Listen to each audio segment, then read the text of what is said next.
Hello everyone. I hope you all are doing well and you are preparing well for your examination of DAV CBT. ठीक है। तो मुझसे कुछ लोगों ने फिर से पूछा था कि what is the syllabus for the CBT exam and what is the qualifying criteria for that. ठीक है। तो मैं आप लोगों को अपना सीबीटी स्कोर कार्ड शेयर कर रही हूँ। मैंने कुछ लोगों को कमेंट बॉक्स में जवाब भी दे दिया था कि there is no particular qualifying marks for that. But फिर भी बहुत लोगों तक ये मैसेज हो सकता है नहीं पहुंचा है। That's why I am making this video. So just a second, let me share my screen.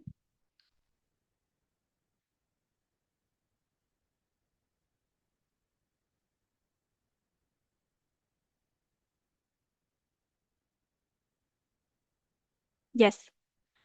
So I think it's visible to you. तो आप लोग यहाँ पे देख सकते हो कि सीबीटी फर्स्ट ऑफ ऑल कुछ लोगों ने ये भी पूछा था कि सीबीटी का सिलेबस पैटर्न क्या है।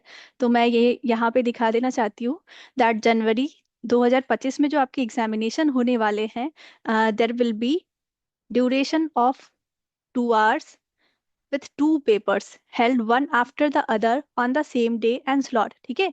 ये उसी दिन होगा जिसमें एक के बाद दूसरा आपको पेपर दे दिया जाएगा। पेपर 1 जो है वो आपका होगा verbal and non verbal reasoning का, जिसके कि 30 मिनट्स आपको होंगे। एंड वहाँ पे 30 MCQs होंगे जिसमें कोई भी नेगेटिव मार्किंग आपकी नहीं होगी। ठीक है। Verbal and non verbal reasoning. अब डीएवी ने ये यहाँ पे स्पेसिफाई नहीं किया है whether they will ask question from current affairs also. ठीक है। करंट अफेयर्स से भी पूछेंगे, इंग्लिश से भी पूछेंगे, ये उन्होंने स्पेसिफाई नहीं किया है। तो उनके बारे में ये कहा नहीं जा सकता, बट ये बोल दिया गया है कि अगर आपको रीजनिंग पूछा जाएगा तो रीजनिंग ही पूछा जाएगा। देन आपका पेपर 2 जो होता है that will be your main subject. आपका मेन सब्जेक्ट का जो पेपर है वो होगी, जिसके लिए जिस भी पोस्ट के लिए आपने अप्लाई किया है, that could be according to your PRT post, TGT post, then PGT post, और जो अदर पोस्ट होते हैं उसके भी। And this will be of 90 minute. आपके 90 मिनट के ये पेपर होंगे। एंड आपके जो क्वेश्चंस होंगे दैट विल बी 50 MCQs। आपको 50 क्वेश्चन उससे पूछे जाएंगे। इसमें भी आपकी कोई नेगेटिव मार्किंग नहीं है। ठीक है। देन आप लोगों ने ये भी पूछा था कि क्वेश्चन पेपर का जो लैंग्वेज है वो क्या होगा। So question paper will be of English language. ठीक है। Only English language will be there. अगर आपका कोई रीजनल लैंग्वेज वहाँ पे नहीं है, लाइक आप हिंदी का पेपर नहीं दे रहे हो, देन जो भी आपका लैंग्वेजेस होता है, संस्कृत का नहीं दे रहे हो, तो ये सब छोड़ के बाकी जो भी आपके पेपर है वो इंग्लिश में ही बनाई जाएगी। एंड पूरे ही पेपर में आपको नेगेटिव मार्किंग नहीं है। Then some more information was there in Davies website। TGT science, TGT science में आपको फिजिक्स, केमिस्ट्री, बायो तीनों में कोई दो सब्जेक्ट ऑप्ट करना होगा। ठीक है। आप फिजिक्स केमिस्ट्री ले लो या फिजिक्स बायो ले लो या बायो केमिस्ट्री ले लो, according to your choice. Then उसी तरह आपको टीजीटी सोशल साइंस में भी इन दिए हुए सब्जेक्ट्स में दो सब्जेक्ट्स ही लेने होंगे। ओके। लेट मी चेक और भी कोई इंफॉर्मेशन दी हुई है या नहीं। नहीं। तो यही था आपका सिलेबस पैटर्न। अब हम लोग आ जाते हैं सीबीटी कार्ड पे। सी, आप लोगों को इसमें कहीं भी ये नहीं दिखेगा कि आपका जो सीबीटी कार्ड है उसमें कोई क्वालिफाइंग मार्क्स है। ठीक है। जैसा कि मैंने पहले की वीडियोस में भी बताया है कि जितने भी डीएवी का एग्जाम देते हैं, सीबीटी एग्जाम देते हैं, उसमें से 90% का ये क्वालिफाई हो ही जाता है। तो इसके लिए बहुत ज़्यादा बर्डन आपको लेने की ज़रूरत नहीं है। आप लोग क्या करो, अच्छे से इंटरव्यू के लिए प्रिपरेशन करो। ओके। यस, आप लोग यहाँ पे देख सकते हो ये सारी इंफॉर्मेशन आपके लिखे रहेंगे। यहाँ पे आपका पोस्ट लिखा रहेगा कि किस पोस्ट के लिए आप वहाँ पे क्वालिफाई कर रहे हो, कब से कब तक ये आपका वैलिड रहता है। ठीक है। लाइक मैंने 2024 में दिया था सीबीटी, एंड ये 2020 मार्च 2025 तक ये वैलिड है, मतलब पूरा ही 1 साल के लिए वैलिड होता है। देन आपका यहाँ पे स्टेट मेंशन होगा कौन से स्टेट के लिए आपने क्वालिफाई करा है। देन जो भी बेसिक इंफॉर्मेशन होते हैं वो।